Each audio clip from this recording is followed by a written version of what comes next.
Tem gente que pensa que a educação é anticatólica hoje, ou que ficou anticatólica há 5, 10, 20, 30 anos. Principalmente a educação brasileira. E não é assim. São pelo menos 250 anos, há pelo menos 250 anos, que a educação aqui no Brasil começou a assumir um caminho contrário à igreja, né?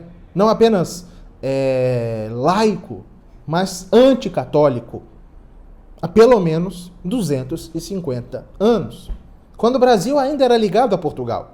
Não é? O começo dessa virada da educação brasileira contra a igreja, claro, que de um modo muito menos enfático do que é hoje, mas já os seus começos, está no final, na segunda metade do século XVIII, não é? Quando o Brasil ainda era ligado a Portugal.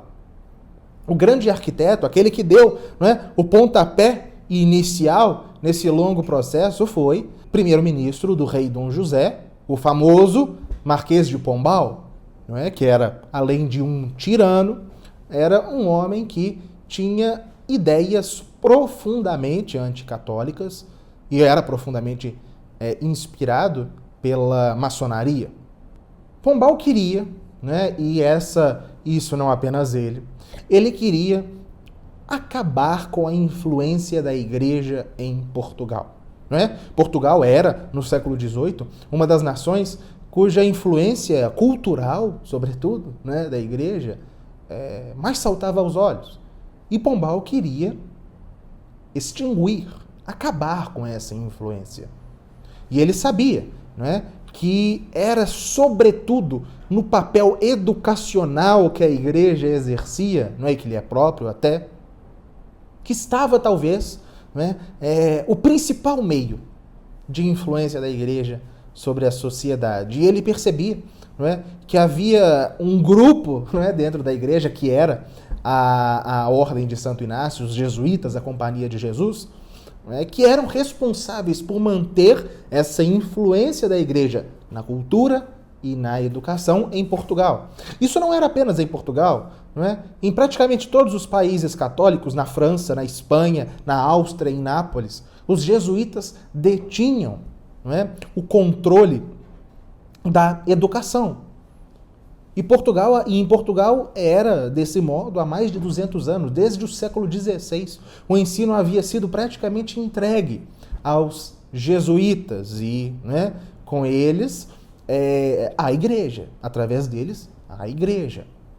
E Pombal via, não é, que havia odiando os jesuítas e a igreja como odiava, ele percebia, não é, nos movimentos e nas doutrinas iluministas que se propagavam, sobretudo na França e nos países que ele considerava mais desenvolvidos, países do norte da Europa, Holanda, alguns estados do norte da Alemanha, ou a própria Inglaterra, né, países protestantes, ele percebia uma necessidade de importar as ideias que estavam se desenvolvendo naquele momento e substituir, não é, o ensino católico.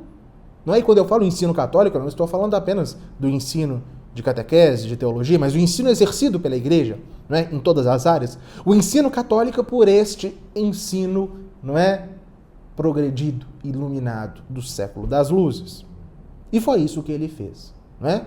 Em primeiro lugar, em 1759, ele expulsou os jesuítas. Mas ele tinha que colocar algo no lugar, não é? Substituir os jesuítas, não é?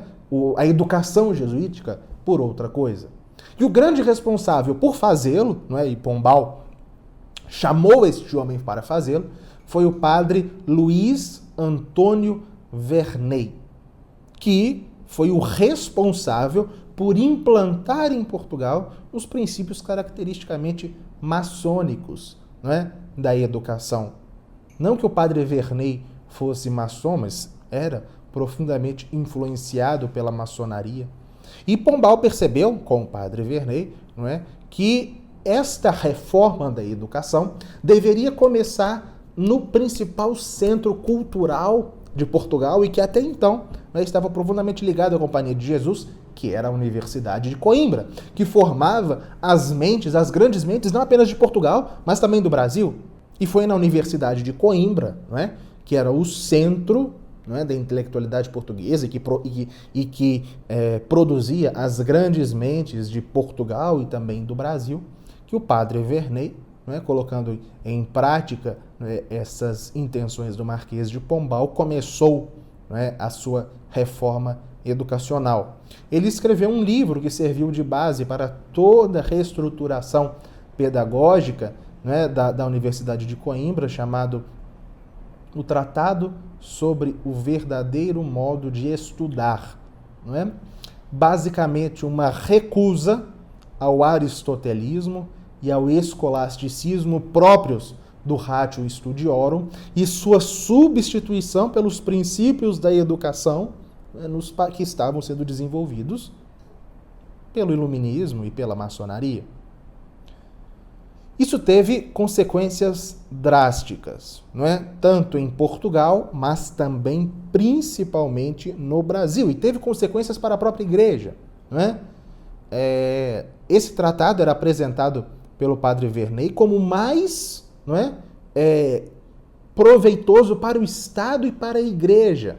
Né? Esse método de estudar do padre Verney, ele não atacava frontalmente a igreja, mas solapava, arrancava as bases sobre as quais o ensino católico se alicerçava, que era o pensamento escolástico. E assimilava, né, ideias que eram completamente anticatólicas. A gente sabe como que o clero já estava profundamente influenciado pela maçonaria desde o século XVIII. Pois bem, houve um impacto negativo muito grande em Portugal, mas principalmente no Brasil. Em primeiro lugar, porque com a expulsão dos jesuítas, né, promovida pelo Marquês de Pombal em 1759, ocorreu um vácuo educacional no Brasil. Um vácuo absoluto, porque eram os jesuítas aqueles que estavam à frente, não é, de praticamente todas as instituições de ensino aqui no Brasil. E a estrutura estatal de educação, não é, que tentou substituir a educação jesuíta aqui no Brasil, era um nada, não é? Completamente ineficaz, não é? E ficou um vácuo educacional aqui no Brasil, não é, após a expulsão dos jesuítas. Mas essas reformas promovidas por Pombal na Universidade de Coimbra, não é, e em todo o Reino de Portugal, a partir da obra do padre Verney, como eu disse, profundamente influenciado por princípios anticatólicos, por mais que talvez ele nem sequer percebesse, foi, em primeiro lugar, os filhos, né, dos homens mais importantes aqui do Brasil eram todos formados em Coimbra. Uma grande parte dos nomes da Inconfidência Mineira foram formados em Coimbra, já sob esta nova direção pedagógica do padre Verney. Todos os principais nomes da política, do direito, da intelectualidade brasileira dos primeiros 20 a 30 anos do século XIX, ou seja, de um dos momentos mais importantes da história do Brasil, que foi a época da independência, foram todos formados em Coimbra, sob a pedagogia do padre Verney, que visava substituir a Ratio Studiorum. Então, não é? Houve um vácuo educacional aqui no Brasil e as grandes mentes eram formadas em Portugal, não é? Sob, não é, esse tipo de orientação e vinham para o Brasil. De modo que se construiu de que a primeira intelectualidade brasileira da época da independência, do período imediatamente anterior à independência, era todo eivado dessas ideias já anticatólicas. E mais, talvez de uma gravidade ainda tão considerável quanto. Poucas pessoas sabem, mas até o século passado, até o século XX, os seminários diocesanos eram locais não apenas de formação de sacerdotes, mas também de ensino secundário, de pessoas que não seriam padres, mas que obtinham o ensino secundário, que hoje chamamos de ensino médio, nos seminários diocesanos. Aí vocês podem pensar, bom, mas isso deveria ser muito bom. Então, as pessoas, né, eram educadas em seminários, não é, até os 17, 18 anos, então eram muito bem formadas, não é como a educação católica? Não, porque a igreja no Brasil, desde o começo do século XIX, era profundamente maçonizada. Tanto é que isso não nos surpreende se a gente considera, não é, a luta que no Segundo Império, não é, Dom Vital irá empreender contra a maçonaria dentro da igreja, porque o clero era profundamente maçonizado, de modo que, isso é que é importante, os padres formadores dos seminários no começo do século XIX, importantes seminários, sobretudo no Nordeste, eram ligados à maçonaria. Sobretudo o seminário de Olinda, que sob a direção de Dom Azeredo Coutinho, Olinda, em Pernambuco, né, se tornou o viveiro dos revolucionários no Nordeste, do lado das casas maçônicas e dos clubes de pensamento. Então, a igreja, não é, os jesuítas, né, no qual o pensamento maçônico não haviam penetrado, foram expulsos. Isso fez com que, dentro da própria igreja, dentro do ensino católico, ainda no começo do século XIX, né, fossem formadas mentes avessas ao que é próprio do catolicismo, tanto sacerdotes quanto leigos. Isso no começo do século XIX, há 200 anos. Se a gente pega todos os revolucionários, por exemplo, do Nordeste, todos eles foram influenciados diretamente pelo Seminário de Olinda. Frei Caneca, o grande nome da Confederação do Equador, é filho dessa tradição. Na gênese do ensino brasileiro, quando o Brasil se torna independente, é neste contexto. É neste contexto intelectual, é neste contexto formativo, é neste contexto cultural. Dentro da própria igreja, dentro das instituições da própria igreja. Então, este caminho, não é, de anticatolicismo que a educação brasileira foi assumindo de uma forma cada vez mais enfática dentro das próprias instituições católicas, não é algo de hoje. É algo que remonta à gênese da própria educação brasileira no momento da sua independência, desde o momento em que os jesuítas foram expulsos e, no lugar, passaram a comandar a educação pessoas que não viam a igreja como uma boa influência na sociedade. Obrigado por ter assistido esse vídeo, espero que você tenha gostado.